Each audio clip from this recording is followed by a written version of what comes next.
नमस्कार. जेवताना जर जेवणासोबत एखादी तिखट मिरची असेल आणि ती मेथीचं लोणचं असेल तर लय भारी जेवण होतं. तसंच आम्ही ज्याला मिरचीचा खार म्हणतो, असा खार आम्ही आज माझी आई आलेली आहे तिच्यासोबत बनवणार आहोत. तर त्यासाठीच लागणारं सर्व साहित्य आणि रेसिपी आपण पाहणार आहोत. एक नंबर म्हणजे त्याला तोडच नाही अशी काही टेस्ट असते या मिरचीच्या खाराची, आणि तेच मिरचीचा खार आम्ही आज बनवणार आहोत. चला तर मग आपण साहित्य आणूया आणि त्याची सर्व रेसिपी बघूया आणि ते कसं तयार करायचं हे पण बघूया सोबत आमच्या आईच्या. मिरचीचा खार बनवण्यासाठी सर्वप्रथम आम्ही बाजारात जाऊन हिरव्यागार पण थोड्या कमी तिखट असणाऱ्या मिरच्या आणल्या. जवळजवळ 2 किलो मिरचीचा खार आम्ही आज बनवणार आहोत. त्यामुळे बाजारातून जाऊन आम्ही 2 किलो हिरव्या मिरच्या आणलेल्या आहेत. त्यानंतर हा मिरचीचा खार बनवण्यासाठी अर्धा किलो मोहरी आणि अर्धा किलो मीठ या 2 वस्तू आणि हळद अशा या 3 वस्तू आम्ही किराणा दुकानामधून खरेदी केले.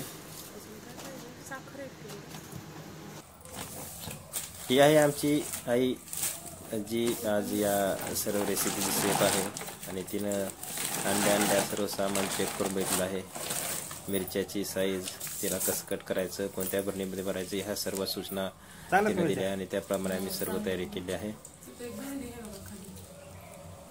मिरचीचा खार बनवण्याची सगळ्यात अवघड स्टेप म्हणजे या सर्व मिरच्या आपल्याला अशा विळीने उभ्या चिरून घ्याव्या लागतात. ते काम सध्या आई करत आहे. कारण की चिरल्यामुळे त्यामध्ये आपण जे मिश्रण करणार आहोत मोहरी, मीठ आणि हळद यांचं, ते व्यवस्थित या सर्व मिरच्यांमध्ये जाईल आणि याला एक मस्त टेस्ट येईल. त्यामुळे हा सर्व मिरच्या आपण अशा चिरून घेत आहोत. मिरच्या चिरून झाल्यानंतर त्या सर्व मिरच्या पाण्यामधून स्वच्छ अशा धुवून घ्यायच्या आहेत आणि 1 तासभर या मिरच्या सुकण्यासाठी म्हणजे त्यातील पाणी निघून जाण्यासाठी अशा एका जाळणीमध्ये किंवा एखाद्या ट्रेमध्ये आपण त्यांना ठेवायचं आहे.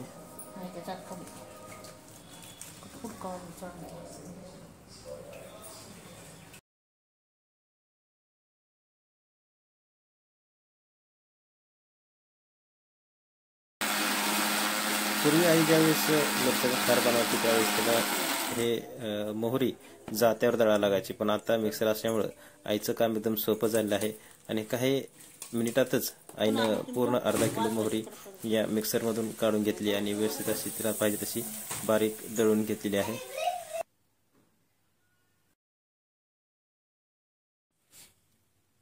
मोहरी दळून झाल्यानंतर त्यामध्ये हळद मिक्स करायची आहे आणि हळद टाकल्यानंतर त्यामध्ये मीठ प्रमाणामध्ये टाकून हे सर्व मिश्रण एकत्र करून घ्यायचं आहे.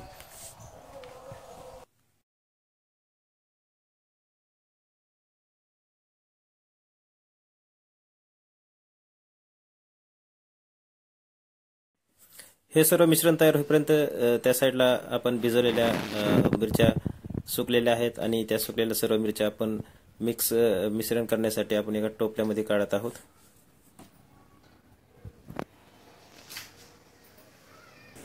पूर्वीच्या वेळेस मातीची मडकी उपलब्ध असायची, त्यावेळेस ते मिरचीचा खार मडक्यामध्ये भरला जायचा, पण आता मडकी मिळत नाही. त्यामुळे आपण हा खार एका प्लास्टिकच्या बरणीमध्ये बनवणार आहोत आणि अशा प्रकारे हे मिश्रण या मिरचीवरती टाकायचं आहे.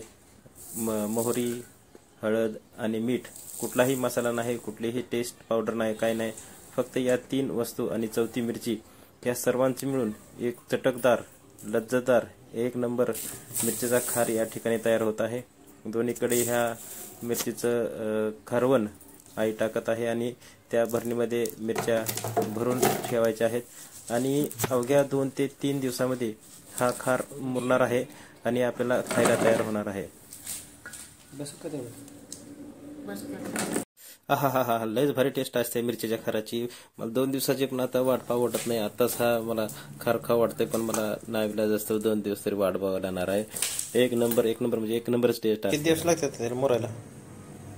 2-4 दिवस लागतात. जाते खाली आता समजा सकाळपासून काही येते. निम्म होते का? हा, सगळं गोष्ट यायचं.